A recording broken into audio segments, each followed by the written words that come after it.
Hey everybody, it's Joe from Papa Jobo's. Today we're going to be talking about the Woman King and more specifically how people educate themselves through Hollywood. This is something that has happened for years and years and years. You'll talk to somebody and you'll say, well, where did you get that fact? And they'll refer to a movie that they saw. It was based on a true story. Well, how accurate are these movies that are based on true stories? You and I know, most of us know, that they're not very accurate at all. However, there's a large portion of society that looks at these movies and they literally educate themselves through them. Why is that dangerous?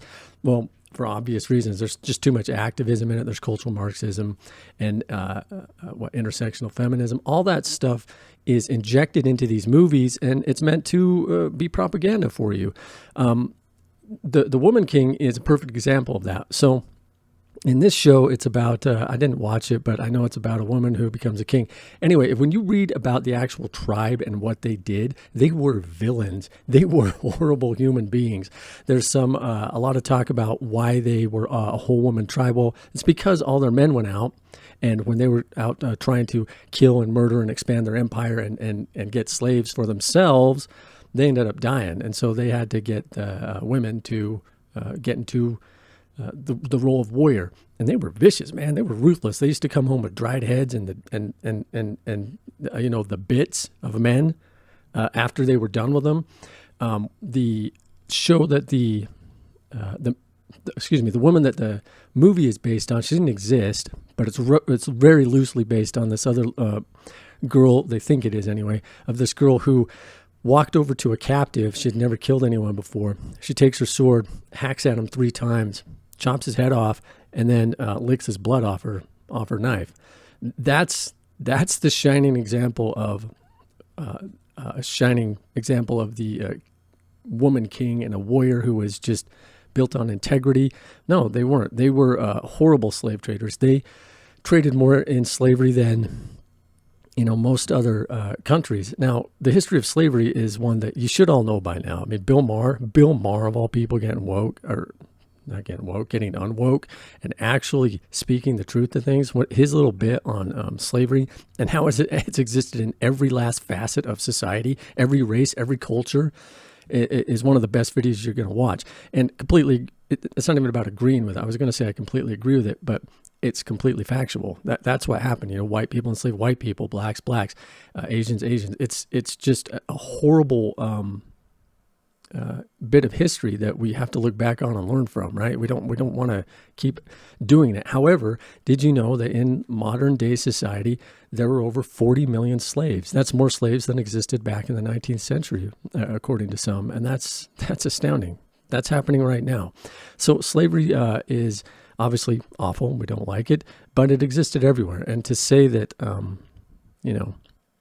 some people should get reparations because of the color of their skin, well, to me, it's a very shaky, it's not even a shaky argument, it's a horrible argument, and I think there's no validity to it whatsoever, because if you go by those rules, then everyone's owed money. But by who? Because I bet you could trace their ancestry back to people who were bad. There's probably a few in the world you couldn't. But anyway, so educating yourself through Hollywood is, man, I can't stand having conversations with people who have done that, who cite movies and the records of movies as opposed to just going to the source, just read the book. I'm going to do a video on the most important person you have never heard of. That is Antonio Gramsci.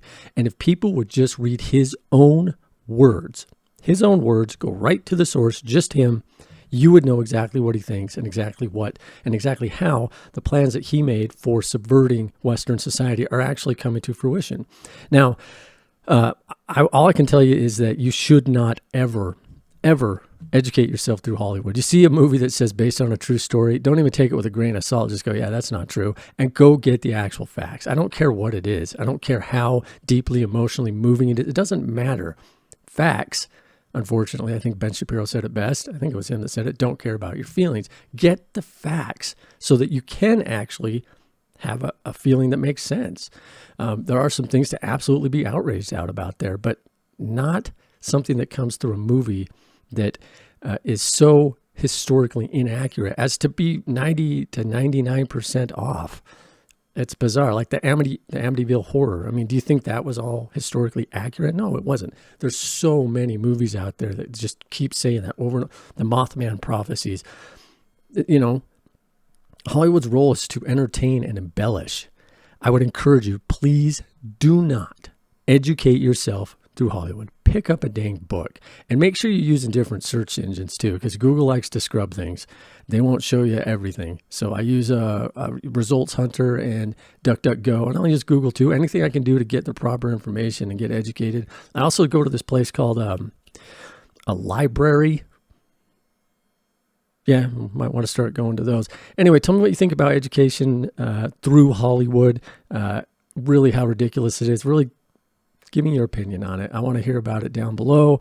I can't tell you how much I appreciate all those who support me. Please hit that subscribe that subscribe button and the notification bell. Spread the word. Help this thing grow. And I will talk to you guys later. I'm Joe, Papa Joe Bose.